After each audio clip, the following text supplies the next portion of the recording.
So we're jumping back into Graham Ward's testimony yesterday at the inquiry, and he alludes to a culture change at the post office when a new security manager came in 2008, 2009. Despite him saying he wasn't personally affected, he did say that he was glad to leave the team when he did in 2012 to be seconded to another project. But the standout statement that he says is how the perception among sub-postmasters of the post office security team was that they weren't very popular. Let's jump into the inquiry. In 2012, you moved into the information security team. Yeah, I was seconded onto a project. And what was the project about? It was PCCI. What's that about? Payment card industry. Not entirely clear. I can't really remember, but we had a contractor come into the business, and I was asked to sort of support her obtaining a certificate for PCCI. So essentially, PCI compliance, as he indicates, payment card industry compliance, is like a standard that you meet as a business, kind of an accreditation for how you deal with financial transactions. Of course, the post office were dealing with many financial transactions on a day-to-day basis, so it's not surprising that they went for this quality mark. Was this a project that lasted about 8 to 10 months?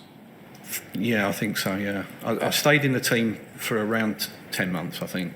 And on the project with her, I can't remember exactly how long. Did it have anything to do with the Horizon system? Not in terms of Horizon losses, no. Not that I can recall. Did it have any relation? More to do with banking cards. Okay. I think in January 13, you left that role and became mail conformance manager. Yeah. Just briefly, what was the mail conformance manager, and did it have anything to do with Horizon? No, it had nothing to do with Horizon at all. It was to do with the segregation of mail. There was a contract between Royal Mail and the Post Office to correctly segregate mail into first class, second class, packets, parcels. And the role was to reduce or achieve a better compliance, because there were financial penalties for the business if mail wasn't segregated correctly. So I was involved in driving up compliance for that. Presumably there he's referring to penalties imposed by government for failing to meet targets on the percentage of deliveries achieved within the time frame for the different classes of post and parcels separately. And did you remain in that role until you left in May 16? Yes, I did, yeah. In that time, January 13 to May 16, did you have anything to do with the Horizon system? Nothing at all, no. So looking at the period of 1995 when you joined the security team until 2012 when you left to go over essentially on this project, that 17-year period, how would you describe the culture within the security team? When I joined the security team, it was quite a small team.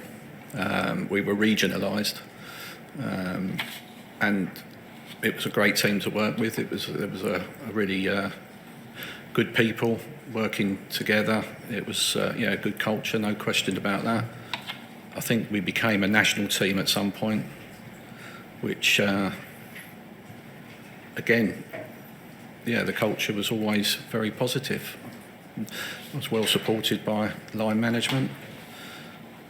2000, and when was it now? I can't remember when Mr. Scott came into the team as the head of security. I think it was around 2008, maybe.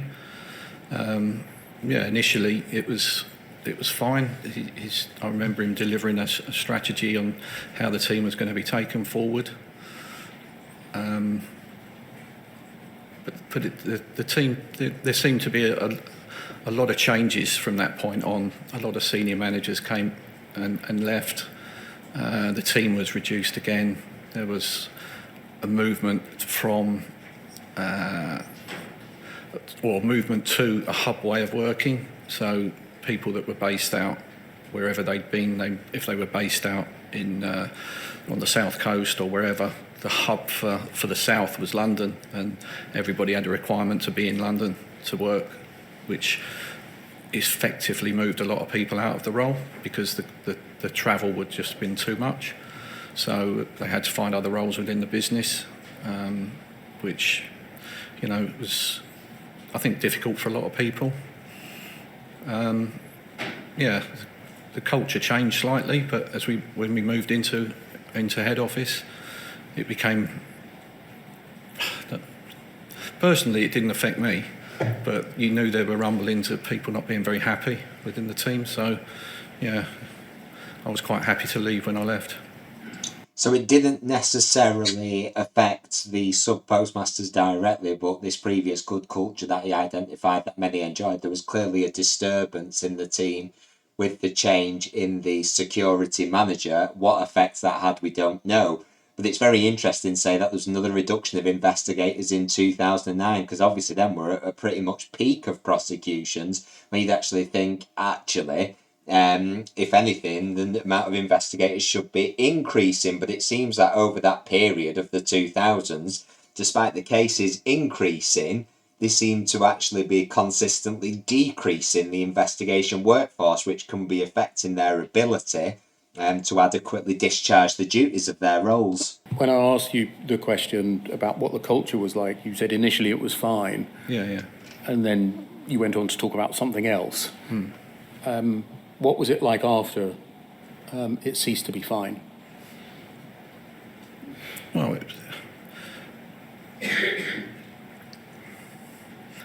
it just wasn't a happy team to be in from sort of 2008-9. It wasn't particularly happy. And was that, and I'm going to divide things into two here, which might not be the only way of doing things, was that about your own working conditions and practices, i.e. the things that affected you as employees of Post Office, salary, job structure, management lines of reporting, distance of travel to work, pay and conditions, those kind of things? Or was it, on the other hand, the substance of what you were being required to do? It was just a feeling of how the team was when it was when we were regionalised, or when we were within Southeast region.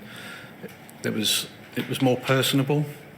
It just seemed to change. The culture of the business seemed to change, in my opinion. So it seems like the discontent then does stem from things directly affecting them as employees, rather than what they were being asked to do in terms of the investigations and the prosecutions. So, I was very happy to leave, personally. See, it's interesting because he said it didn't really affect him much, but now that he was actually happy to leave, so clearly, even if he doesn't necessarily realise that, it clearly impacted him on some level compared to the way he felt prior to 2008-9 and the change of security manager. Do you know how the Post Office Investigation Department was viewed by other parts of the business, including by sub-postmasters? Well, I'd imagine the Post Office Investigation Department wasn't very popular because of the job we did.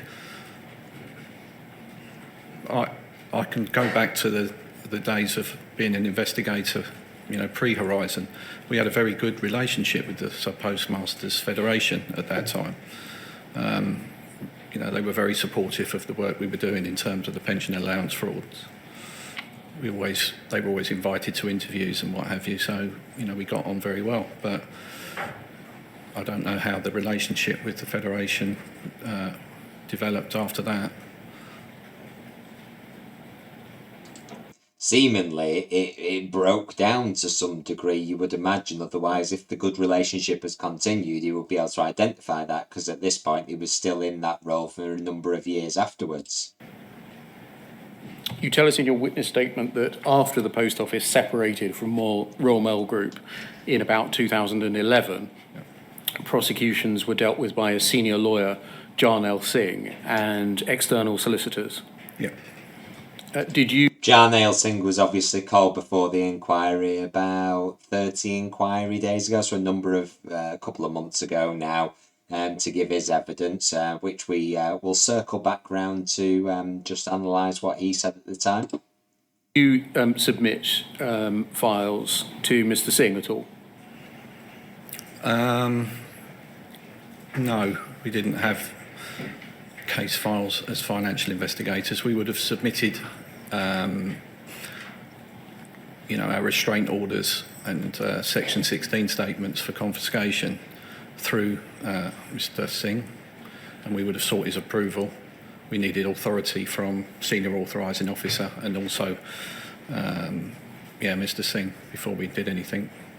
And so you did earlier on submit cases onto Mr. Singh and members of the same team as him, the criminal law team.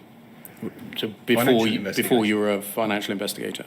Case files were sent to the criminal law team.